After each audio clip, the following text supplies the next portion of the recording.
Assalamualaikum warahmatullahi wabarakatuh. Perkenalkan, saya Erifda Syatri dengan NIM 2005-5006 dari Prodi Pendidikan Luar Sekolah Fakultas Ilmu Pendidikan Universitas Negeri Padang. Pada video kali ini, saya akan mempresentasikan mengenai tugas dan tanggung jawab pendidik.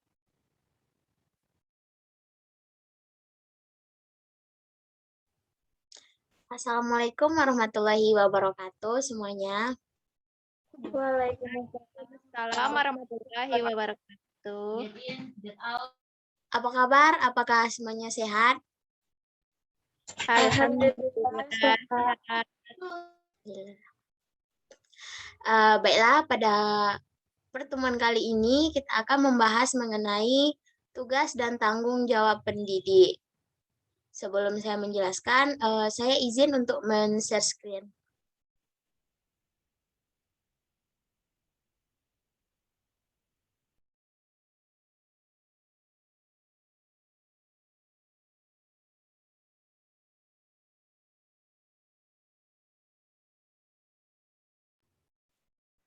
Apakah PPT-nya sudah terlihat? Sudah, Bu. Sudah, Bu cantik. Baik.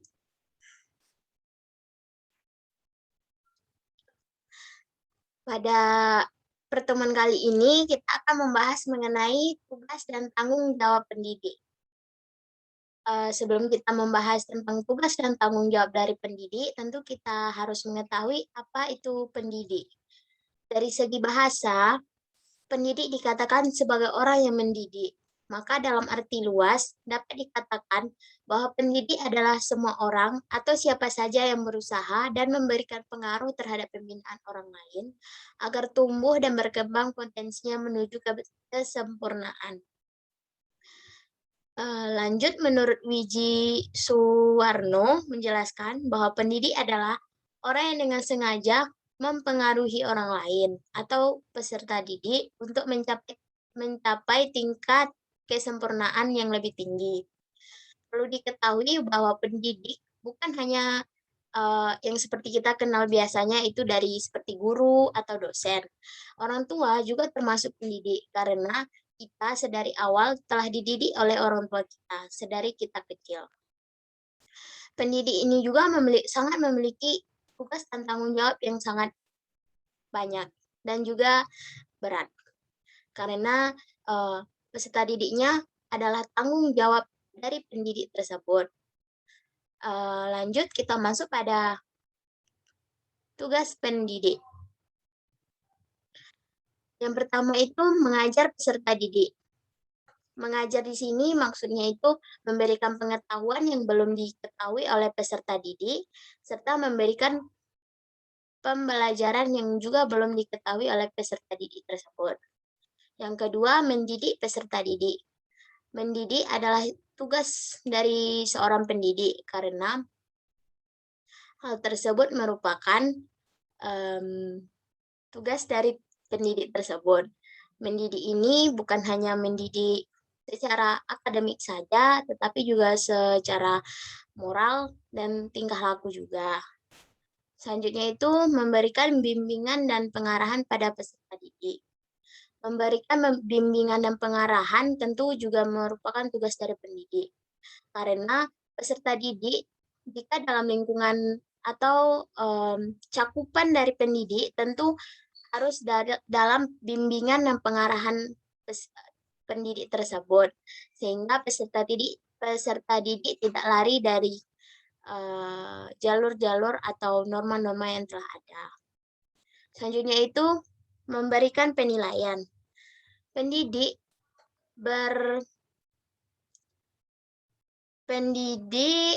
memiliki tugas untuk memberikan nilai atas apa yang telah dilakukan oleh peserta didik.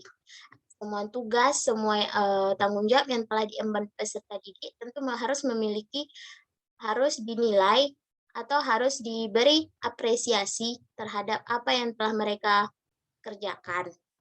Maka dari itu tugas pendidik memberikan penilaian.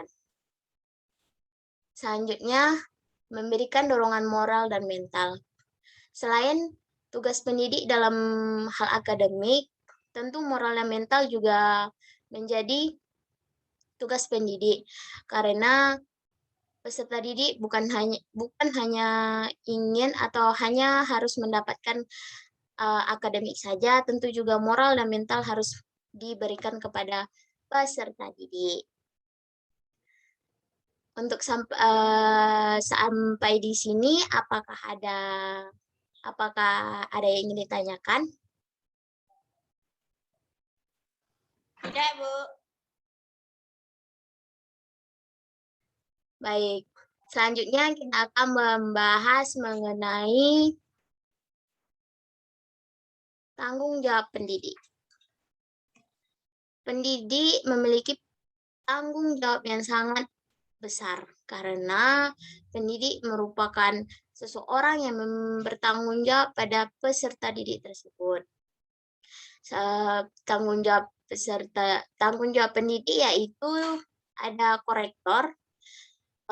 Maksudnya pendidik bisa membedakan mana nilai yang baik dan mana nilai yang buruk. Tentunya sebagai seorang pendidik, kita harus bisa membedakan nilai yang baik dan nilai yang buruk. Tidak boleh membaikkan yang tidak baik dan memburukkan yang baik. Tentu harus bisa membedakan hal tersebut. Selanjutnya itu informator, yaitu pendidik harus dapat memberikan informasi perkembangan ilmu pengetahuan dan teknologi. Pendidik harus dapat memberikan informasi pengetahuan dan teknologi. Seiring berkembangnya zaman, tentu perubahan juga akan terjadi. Nah, seorang pendidik juga harus selalu bisa memberikan pengetahuan dan perkembangan tersebut. Karena pendidik dituntut untuk bisa mengikuti zaman. Maka dari itu, pendidik harus bisa atau mahir dalam menggunakan teknologi pada saat ini. Karena zaman sekarang ini teknologi sangat dibutuhkan. Selanjutnya, ada motivator, yaitu pendidik harus mampu mendorong peserta didik agar bergairah dan aktif belajar.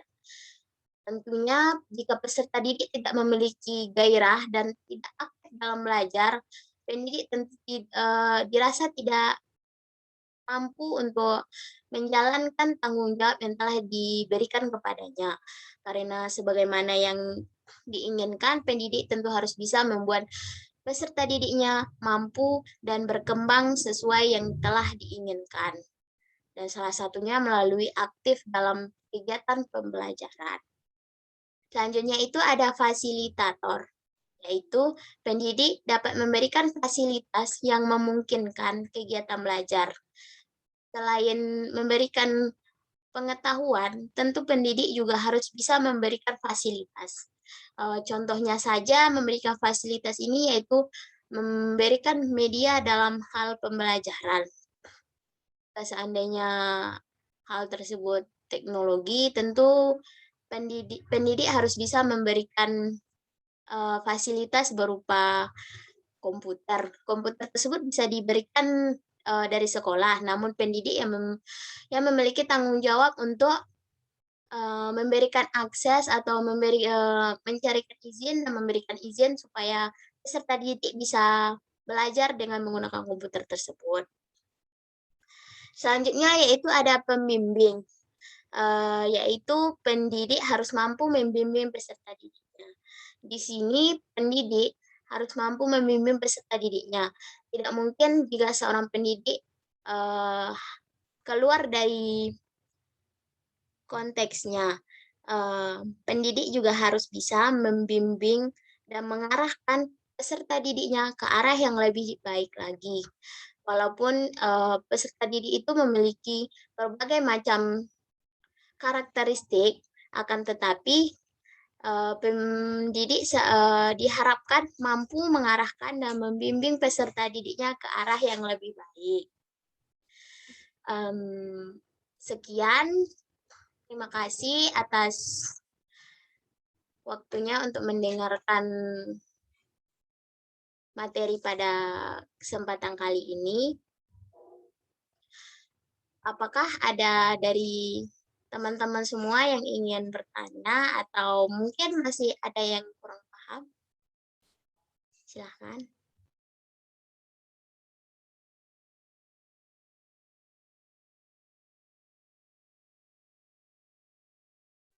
Izin Bu, boleh bertanya Bu?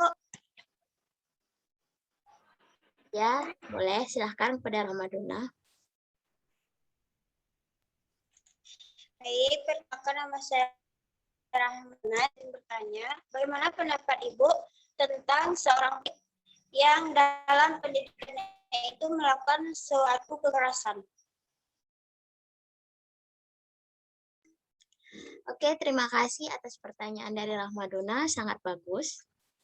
Menurut saya, karena kita sebagai pendidik, seorang yang membimbing, seorang yang mengarahkan, tentu kekerasan tentunya tidak boleh ya dalam dunia pendidik. Karena kita itu sebagai pengganti dari orang tua mereka, karena kita itu sebagai orang kedua dalam lingkungan sekolahnya, lingkungan pendidikannya. Maka dari itu, seharusnya seorang pendidik tersebut tidak boleh melakukan hal kekerasan. Harus mampu menjaga etika, harus mampu bersopan santun, harus mampu membedakan mana yang bisa ditanggapi dengan hal sendiri dan harus bisa ditengahi dengan orang lain.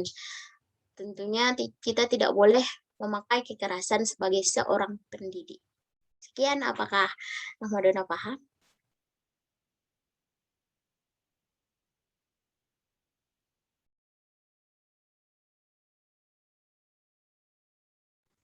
Baiklah, sepertinya Rahmadona mengalami gangguan sinyal. Ya, Terima Rahmadona. kasih Bu, saya sudah. Ya, terima kasih kembali. Baiklah, apakah masih ada dari teman-teman yang lainnya?